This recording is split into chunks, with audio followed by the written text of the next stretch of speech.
ഇന്ന് പ്രായഭേദമന്യേ മിക്കവരെയും അലട്ടുന്ന ഒരു പ്രധാന പ്രശ്നമായി മാറിയിരിക്കുകയാണ് ഷുഗർ. ഇന്ന് നമുക്ക് എന്താണ് ഷുഗർ എന്നും ഇതെങ്ങനെ വരാതെ നിയന്ത്രിക്കാമെന്നും എപ്പോഴാണ് ഇതിന് മരുന്ന് കഴിച്ചു തുടങ്ങേണ്ടതെന്നും നോക്കാം. രക്തത്തിലുള്ള ഗ്ലൂക്കോസിന്റെ അളവ് നിയന്ത്രിക്കുന്ന ഒരു പ്രധാന ഹോർമോൺ ആണ് ഇൻസുലിൻ. പാൻക്രിയാസ് എന്ന ഗ്രന്ഥിയാണ് ഇൻസുലിൻ ഉൽപ്പാദിപ്പിക്കുന്നത്.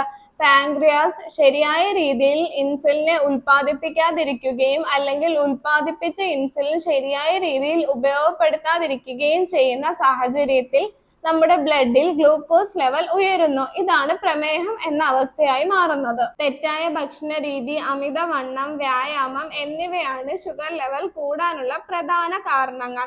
ഇനി നമ്മുടെ ശരീരത്തിൽ ഷുഗർ ലെവൽ കൂടിയാൽ ശരീരം കാണിക്കുന്ന ലക്ഷണങ്ങൾ എന്തൊക്കെയാണെന്ന് നോക്കാം.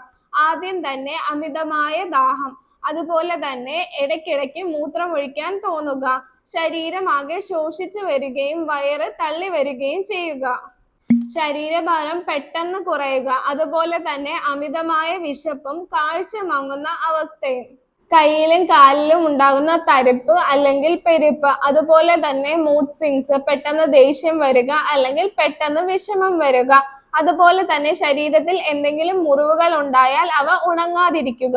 എപ്പോഴാണ് പ്രമേഹത്തിന് മരുന്ന് കഴിച്ചു തുടങ്ങേണ്ടത് എന്ന് നോക്കാം. HbA1c ചെക്ക് ചെയ്യുമ്പോൾ 6നും 7നും ഇടയിലാണ് വരുന്നതെങ്കിൽ ഒരു മരുന്നിന്റെ ആവശ്യം അവിടെയില്ല. കൃത്യമായ വ്യായാമത്തിലൂടെയും അതുപോലെ തന്നെ ഭക്ഷണ രീതിയിലൂടെയും നിയന്ത്രിക്കാവുന്നതേ ഉള്ളൂ. എന്നാൽ 7ന് മുകളിലാണ് നിങ്ങളുടെ ഷുഗർ ലെവൽ എങ്കിൽ തീർച്ചയായും മരുന്നിന്റെ സഹായത്തോടെ മാത്രമേ കുറയ്ക്കാൻ സാധിക്കുകയുള്ളൂ. പ്രമേഹം വരാതെ എങ്ങനെ നിയന്ത്രിക്കാം എന്ന് നോക്കാം. ആദ്യം തന്നെ തവിട്ട് ഉള്ള ധാന്യങ്ങൾ ധാരാളമായി കഴിക്കുക. വെള്ള അരിക്ക് പകരം തവിട്ട് നിറത്തിലുള്ള അരി കഴിക്കുക. ഓട്സ്, റാഗി തുടങ്ങിയവ പതിവാക്കുക. അതുപോലെ ധാരാളം വെള്ളം കുടിക്കുക. വെള്ളത്തിലൂടെ പഞ്ചസാര പുറന്തള്ളാൻ സഹായിക്കുന്നുണ്ട്. അതുപോലെ കൃത്യമായ വ്യായാമം ചെയ്യുക. അതുപോലെ ഭക്ഷണം കഴിച്ച ഉടനെ 10 മിനിറ്റ് നടക്കാൻ ശ്രമിക്കുക. ഇത് ഗ്ലൂക്കോസ് പെട്ടെന്ന് രക്തത്തിൽ കൂടുന്നത് കുറയ്ക്കാൻ സഹായിക്കുന്നു. അതുപോലെ തന്നെ ഭക്ഷണം കഴിക്കുമ്പോൾ പച്ചക്കറികളോ സാലഡുകളോ ആദ്യം കഴിക്കുക. അത് കഴിഞ്ഞ് മാത്രം പ്രോട്ടീൻ കഴിക്കാൻ ശ്രമിക്കുക. ഷുഗർ ഉള്ള ഒരാളാണ് നിങ്ങളെങ്കിൽ ഇത് നിയന്ത്രിക്കാൻ വേണ്ടി എന്തൊക്കെ കാര്യങ്ങൾ ചെയ്യാമെന്ന് നോക്കാം. ആദ്യം തന്നെ കൃത്യസമയത്ത് ഭക്ഷണം കഴിക്കുക. നിങ്ങൾ എന്ത് ഭക്ഷണം കഴിക്കുന്നു എന്നതുപോലെ തന്നെ ഇമ്പോർട്ടൻ്റ് ആണ് കൃത്യസമയത്ത് കഴിക്കുക എന്നതും. രണ്ടാമത് കൃത്യമായ വ്യായാമം ചെയ്യുക. പ്രധാനമായും മസിൽ ബിൽഡിംഗ് എക്സസൈസുകൾ ചെയ്യുക. നടക്കുന്നതിനേക്കാളും ഇമ്പോർട്ടൻ്റ് ആണ് മസിൽ ബിൽഡിംഗ് എക്സസൈസുകൾ.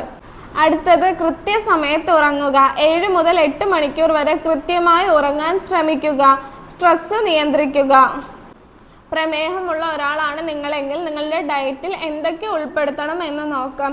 ആദ്യം തന്നെ പച്ചക്കറികൾ ധാരാളമായി ഉൾപ്പെടുത്തുക. അതിൽ കിഴങ്ങ് വർഗ്ഗങ്ങൾ ഒഴിവാക്കുക. മധുരവും ബേക്കറി ഉപയോഗവും കുറയ്ക്കുക. ഫൈബർ ധാരാളം അടങ്ങിയ ഭക്ഷണങ്ങൾ കഴിക്കുക. അതുപോലെ തന്നെ ധാരാളം വെള്ളം കുടിക്കാനും ശ്രമിക്കുക.